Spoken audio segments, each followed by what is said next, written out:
बिस्मिल्लाहिर्रहमानिर्रहीम, अस्सलाम वालेकुम। इस वक्त सूरत हाल ये है कि मदर ऑफ़ ऑल डील्स यानी जिसको लंदन प्लान भी कहा जाता है, उस पर अमल दरामद के लिए मुल्क में जो कुछ हुआ, अब उससे आगे बढ़कर छोटी छोटी डील्स और करनी पड़ रही हैं, क्योंकि लंदन प्लान पर पूरी तरह से अमल दरामद नहीं हो सका, क्योंकि पाकिस्तान की आवाम ने उस प्लान को रिजेक्ट कर दिया और बुरे तरीके से आपने देखा कि नून लीग पिट गई इलेक्शंस में, पीपल्स पार्टी को भी उस तरह वोट नहीं मिले और MQM तो बिल्कुल ही उसका सफाया हो गया।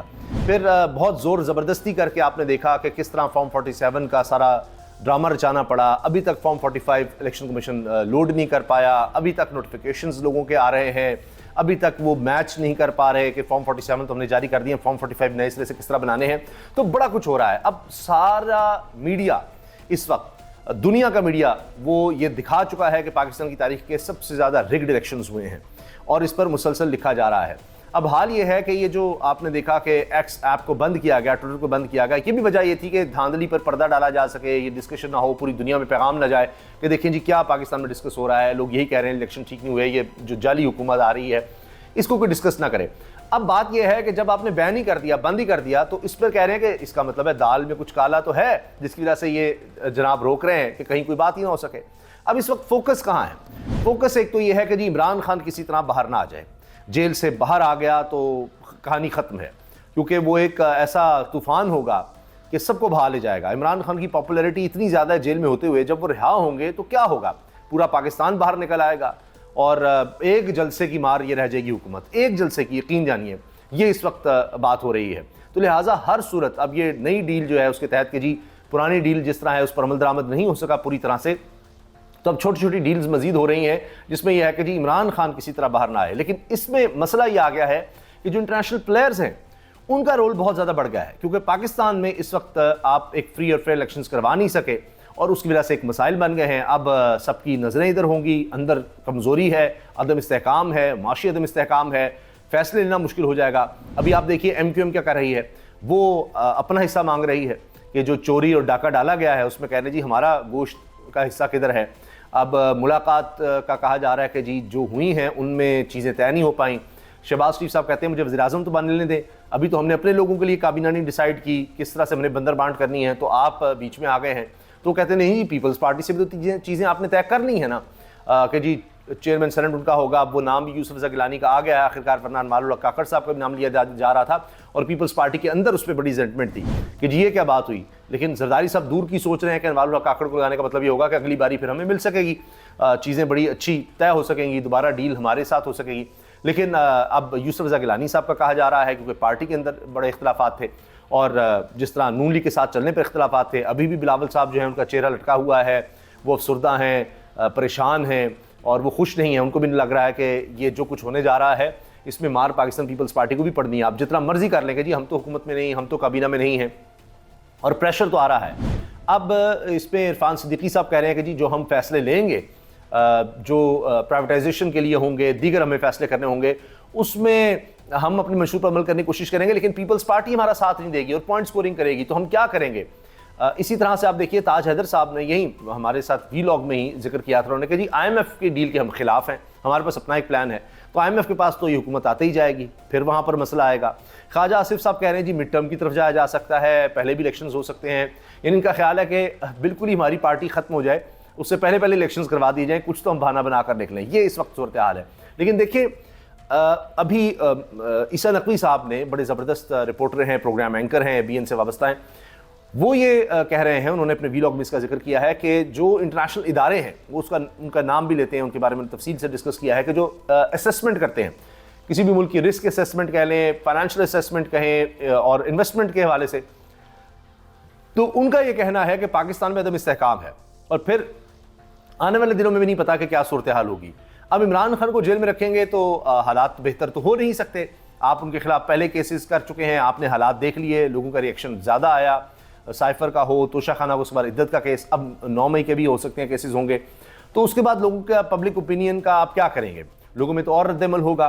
और स्ट्रीट पर आप देख रहे हैं पावर तहरीक इंसाफ के साथ साथ GDA, जमात इस्लामी, JUI, ये सब शो कर रही हैं, ये जमातें सब मिलकर, और ऐवान में भी आप देखेंगे कि बड़ी भरपूर अपोजिशन होगी। अभी ताज़ा खबर यह है कि तहरीक इंसाफ कह रही है कि जितने भी इलेक्शन स्पीकर के हो रहे हैं, वज़ारत आला के हो रहे हैं, स्पेशल सीट्स दी जा रही, तो ये सारा मामला अदालतों में ले जाना है एक एक करके, सब अदालतों में जाएंगे। जिनका भी फॉर्म 45 जिनके पास हैं, कुछ तो चले गए हुए हैं, ज़्यादातर चले गए हैं, कुछ जो रहते हैं वो भी जाएंगे और वहाँ पर कंटेस्ट करेंगे। और ये ऐसी ये कहें कि धांधली है कि ये नहीं हो सकता कि आप इसको लटका सकें कि जी वो रिकाउंटिंग की ज़रूरत है, फलां की ज़रूरत है, फलां की ज़रूरत है। जितने इदारे हैं यहाँ पर पाकिस्तान में भी जो इन चीज़ों पर नज़र रखते हैं, इंटरनेशनली भी आप देख लीजिए, इकोनॉमिस्ट, ब्लूमबर्ग, मैं सिर्फ अभी मेन फोकस इसलिए इन पर कर रहा हूँ फाइनेंशियल इदारों पर कि वो लिख रहे हैं और उसके मुताबिक पाकिस्तान में मईशत को देखा जाना है, उनके मुताबिक IMF ने चलना है। तो IMF की तरफ से जो ख़त की बात थी इमरान खान साहब के हवाले से, वो अभी तक उस तरह सामने नहीं आया, क्योंकि वो कह रहे हैं जी हम तो ये कह रहे हैं कि IMF अपने जो उसके बुनियादी चार्टर की चीज़ें हैं कि डेमोक्रेसी को सपोर्ट करते हैं, उसको तो देखें। यहाँ पर तो इतना बड़ा धांधला हुआ है, तो आप पाकिस्तान के साथ जब प्रोग्राम आगे बढ़ाएं तो उसमें ये चीज़ों को मद्देनजर रखें। जिस तरह पहले ही हो चुका है कि कम ही देखा गया कि IMF को क्या ज़रूरत थी इमरान खान के पास जाने की। फिर ये बात भी है, मुज़म्मिल असलम साहब ये कहते हैं कि जी इन्होंने जेल में भी मिलने की कोशिश की IMF के कुछ जो उनके साथ लोग हैं IMF के बोर्ड में या उनके मेंबर्स हैं, रिप्रेजेंटेटिव्स हैं, तो उन्होंने इमरान खान से मिलने की कोशिश की। तो क्या ज़रूरत थी, क्योंकि वो भी ये समझते हैं कि स्टेबिलिटी के लिए इमरान खान का बीच में होना ज़रूरी है। अब इस वजह से ये सोचा जा रहा है कि किस तरह इमरान खान को बनी गाला शिफ्ट किया जाए। फिर उनको डील ऑफर की गई है, जुनैद सलीम साहब सीनियर सहाफ़ी उन्होंने बात की है कि फिर डील की बात हो रही है। मोहम्मद मालिक साहब भी कह रहे हैं कि जी किसी सूरत अब इमरान खान डील नहीं लेगा, क्योंकि वो कोई भी अगर नरमी दिखाएगा थोड़ी सी भी तो उसके अपने लोगों में बड़ा इसका रिएक्शन होगा। इमरान खान पॉपुलैरिटी की उस सतह पर पहुंच गया है कि उसको अब डील की ज़रूरत नहीं है, और जब डील ऑफर की जा रही है तो इसका मतलब यह है कि इमरान खान को पता चल रहा है कि भाई मुझे ऑफर की जा रही है, तो स्ट्रॉन्ग पोजीशन पे तो मैं हूँ। अब इमरान खान साहब को पकड़ के रखे हैं, इमरान खान पर जनाब आप जेल में है, उसके खिलाफ प्रोपेगेंडा करता रहे हैं, उसकी आपने जमात को भी साइड पे कर दिया, तोड़ दिया, जो कुछ हो सकता था वो किया उन्होंने, आपने उसका इंतखाबी निशान छीन लिया, अब तक भी जारी है। अब तक भी मजीद यही सोच हो रही है किसको पकड़ सकते हैं, किधर कर सकते हैं, कौन से केस बना सकते हैं एंटी करप्शन के।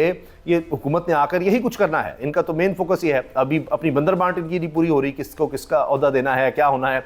MQM जैसी जमात भी अब आएगी जिनको पता है कि जनाब हमें किस तरह जितवाया गया, लेकिन वो भी फरमाइशें कर रहे हैं जी हमें इतनी मिनिस्ट्रीज चाहिए, फलां मिनिस्ट्री हमें चाहिए। शहबाज शरीफ साहब इसी पर अभी हैरान और परेशान हैं, उन्होंने आगे क्या करना है। तो अब इमरान खान साहब को साथ मिलाए बगैर, साथ से मुराद मेरी ये है कि उनके साथ बैठकर बात किए बगैर मामला हाली नहीं हो सकते, अदब इस्तेकाम ख़त्म नहीं हो सकता। और IMF की जो भी डील अब होने जा रही है उसमें ये बुनियादी चीज़ होगी। उसको भी पता है कि कभी भी जनाब यहाँ पर लोग निकल सकते हैं, मामला ख़राब हो सकते हैं। अभी पावर लूम्स की तरफ से एहतजाज का कह दिया गया है और वो कह रहे हैं हम मुकम्मल तौर पे बंद ही कर देंगे, हमारे रोज़गार तो चल ही नहीं रहा। बिजली की कीमतें आप देखिए, ख़र्चे ही नहीं पूरे हो रहे। पहले ही आप देखें कि पाकिस्तान में ये नज़र आ रहा है रिकॉर्ड बन रहा है जी रेमिटेंसेस की कमी का भी, और एक्सपोर्ट्स भी कम हो रही हैं। इसके साथ साथ हम ये देख रहे हैं रेमिटेंसेस कम हो रही हैं, और दूसरी तरफ जो फॉरेन डायरेक्ट इन्वेस्टमेंट पाकिस्तान कहता है जी उसमें भी हमें खातिर खा कोई इजाफा नज़र नहीं आ रहा, बल्कि बाहर पैसा जनवरी में ज़्यादा गया है। तो ऐसी सूरत हाल में अदम इस्तेहकाम भी नज़र आए, सबसे पॉपुलर लीडर, सबसे बड़ी पार्टी, उसको दीवार से लगाया गया हो, तो मामला कैसे चलेंगे। इसका तो फ़ायदा सबसे ज़्यादा भारत ने उठा लिया है। नई खबर आप सुनिए, ताज़ा खबर मैं आपको दे रहा हूँ, टाइम्स ऑफ इंडिया की खबर है, और ये बहुत ज़्यादा शेयर हो रही है कि रावी का पानी मुकम्मल तौर पर ही बंद कर दिया गया है। अब आप अंदाज़ा लगाएं कि यहाँ पर ये मामला था कि जी इमरान खान को किस तरह से लगाया जाए, वो जी IMF को खत लिख दिया, फलां हो गया, फलां हो गया। और दूसरी तरफ खबर ये आ रही है कि flow of Ravi water to Pakistan fully stopped, ये रिपोर्ट है जी, टाइम्स ऑफ इंडिया ने ये लगाई है। तो रावी को तो बंजर कर दिया गया। यहाँ हम चैन ही चैन की बात करते हैं, अब ये सारी ज़मीन पंजाब की जहाँ जहाँ रावी को चलो थोड़ा बहुत पानी जो आ रहा था वो भी बंद कर दिया गया, सब बंजर, सब खत्म। और यहाँ पर जी इमरान खान को दीवार से लगाना है जी, तहरीक इंसाफ ना निकल आए, सारी चीज़ें, सारा फोकस इस तरफ है। और अब लगता यह है कि अगले चंद दिनों में या चंद हफ्तों में कोई ना कोई मामला निकालना पड़ेगा, कोई वर्केबल सोल्यूशन निकालना होगा। इमरान खान साहब से बात आपको करनी पड़ेगी, इसके अलावा कोई हल नहीं है। जहाँ पर इकोनॉमिस्ट में वो कॉलम छापेगा और रिकॉर्ड बन जाएगा वहाँ पर इकोनॉमिस्ट का भी, तो आप सोचिए क्या है, क्या सूरत हाल है। ब्लूमबर्ग है, ये मैं बड़े इदारों की बात कर रहा हूँ, और फाइनेंशियल टाइम्स हो, फॉर्ब्स हो, जितने भी आप ऐसे जराए देखते हैं जो दुनिया के इन्वेस्टर्स भी पढ़ते हैं और पॉलिसी उसके मुताबिक बनाते हैं, बड़ी बड़ी कंपनीज उनके मुताबिक देख रही होती हैं। और अभी आपने देख लिया रेटिंग एजेंसीज की रिपोर्ट क्या आई है पाकिस्तान के बारे में, वही अदम इस्तेहकाम और वही कि जी तहरीक इंसाफ को इस तरह से दीवार से लगाना, ये बड़ा ख़तरनाक हो सकता है, बड़ी रिजेंटमेंट हो सकती है, इससे भी मसाइल होंगे। तो वो तमाम इस पर इशारा कर रहे हैं कि सबसे बड़ी पार्टी, सबसे स्ट्रॉन्ग पार्टी जिसको सबसे ज़्यादा वोट मिला है, उसके साथ आप ऐसा सलूक करके इस्तेहकाम नहीं ला सकते, और इस्तेहकाम नहीं होगा तो मईशत बेहतर नहीं हो सकती। ये तो शहबाज शरीफ साहब भी कह रहे हैं कि सियासी इस्तेहकाम चाहिए, उनको भी कोई ना कोई डील चाहिए। तो वो तो खुद कह रहे हैं कि जी हमें तो बिठा दिया गया है, हम तो नहीं चाहते थे, सेंटर में गवर्नमेंट नहीं लेना चाहता था। आसिफ किरमानी साहब का मैं बयान पढ़ रहा था कि जी वो वालिदैन बीच में आए और उन्होंने कहा कि आप कर देंगे, नहीं पंजाब भी नहीं देंगे, पंजाब में भी हुकूमत नहीं मिलेगी, तो फिर ये सारे मिलकर बैठे हैं। और ये अब इनको भी पता है कि जी सारी पावर जो है वोट बैंक तो इमरान खान के साथ है, तो हम तो उसके मामले के बगैर चल नहीं सकते। तो अब ये देखना होगा कि किस तरह मामला को आगे किसी तरह समेटने की कोशिश होती है। अभी तक हमें ये नज़र आ रहा है कि जो दानिश्वर हैं वो भी अभी लिख रहे हैं, साफ़ी भी लिख रहे हैं कि जी आप ये देखें, सुहेल वड़ाइच साहब मिसाल के तौर पर वो कहते हैं कि जी जो करना था कर लिया गया है, सारे शौक़ पूरे कर लिए हैं, यानी जो भी सोचा गया था पिछले 2 साल में तरीके इंसाफ के हवाले से, ये करना है वो करना है, सब करके देख लिया। तो उसका रिएक्शन आपने देखा कि 8 फरवरी को क्या आया है, लोगों ने फिर भी निकल कर वोट दिया है।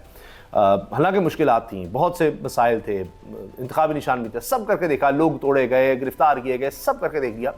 अब आप मज़ीद इसको जितना आगे बढ़ाएंगे उतना ही मामला और बिगड़ेगा। तो बेहतर यह है कि कोई हल निकाला जाए। अब देखते हैं इस बारे में फ़ैसला साज क्या सोचते हैं, क्या फ़ैसला करते हैं। लेकिन एक बात क्लियर है, IMF हो, बैनुल-अक़वामी इदारे हों, उनसे यही खबरें आ रही हैं कि आपको मामलात को सुलझाना पड़ेगा, वरना ना तो उनकी तरफ से कोई उस तरह की मदद आ सकेगी, ना ही मामला पाकिस्तान के माशी तौर पर बेहतर हो सकेंगे और मसाइल पाकिस्तान के बढ़ेंगे। वरना आपको ये ट्विटर और ये सब कुछ बैन करने की ज़रूरत ना पड़ती, और इसके भी असरात होने हैं, इसलिए कि आप इज़हार राय की आज़ादी नहीं दे रहे। तो ये सब चीज़ें नोट की जा रही हैं। तो अब देखते हैं कि आने वाले चंद दिनों में और चंद हफ्तों में क्या होता है, क्योंकि इस तरह की भी खबरें हैं कि केसेस में जान नहीं है और दुनिया की नज़रें भी इस पर हैं। और मैंने इस तरह अर्ज़ किया कि ये भी खबर है कि शायद बनी गाला इमरान खान से वो शिफ्ट किया जाए, उनकी अहलिया भी वहीं पर हैं, और दिखाया जाए कि जी उनको कुछ सहूलतें हैं, और इमरान खान को किसी तरह मनाया जाए कि जनाब कोई वर्केबल सोल्यूशन निकालते हैं। तो देखना यह है कि अब इमरान खान साहब क्या करते हैं, क्योंकि अभी तक तो उनका स्टांस यही है कि जो चोरीशुदा मैंडेट है उसको वापस दिलवाया जाए। तो अब या तो ये काम होगा कि जो चोरीशुदा मैंडेट है उसको इवेंचुअली मैं आपसे अर्ज़ कर रहा हूँ, या तो उसको रिवर्स करना पड़ेगा अदालतों के थ्रू, और तो कोई हल नहीं है। इलेक्शन कमीशन ने तो अपनी बारी खेल ली, और अगर ये नहीं होता तो फिर इलेक्शंस जल्दी करवाने के अलावा और कोई हल नहीं रहेगा, क्योंकि मेरा नहीं ख्याल कि इमरान खान साहब इसके अलावा किसी चीज़ पर मानेंगे। अल्लाह हाफ़िज़।